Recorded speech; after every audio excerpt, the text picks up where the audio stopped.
of all, this poem was written in the aftermath of Orlando, so if anybody has to step out and take time for self-care, please do that. I recognize it's a really painful, sensitive topic.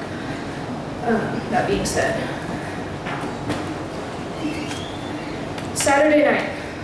A man walks into a gay nightclub in Orlando. It's full, weekend, on Pride Month. Hundreds of people celebrating. He pulls out a gun. Sunday morning, I am as far from Orlando as it is possible for me to be. Thin, dry mountain air instead of muggy, flirty, and heat. Our van pulls into the gas station to get fuel before heading out into the field. We're all sitting in the back, checking Facebook on our phones. The first article I see says 20 people dead in gay nightclub in Florida. My heart sinks. Sunday afternoon. I don't remember much of the day's field work. My notes are all but unintelligible. I check Facebook again when we have signal, and the death toll has risen to 50.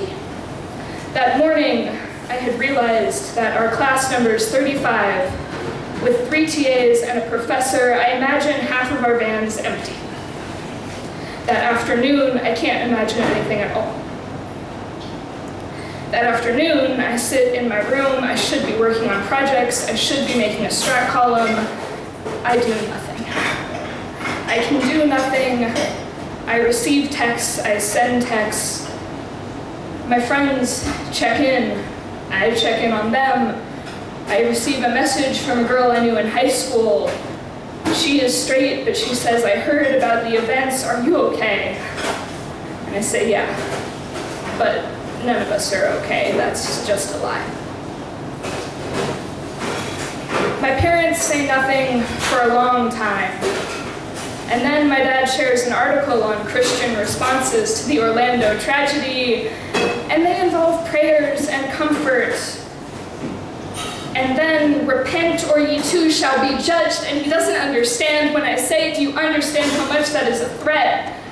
And he says, well, I didn't mean it that way. I said, well, Dad, it fucking feels that way. And I'm sorry that this poem doesn't have a true conclusion because none of this really ends. I thought in the past year that things were getting better, that despite all appearances, maybe I'll live past 30, and now I'm not sure if I believe that anymore. I thought this fear of death was something that would go away as you age, when you get out of being a teenager, and maybe it only grows. But here we are, and here we still stand.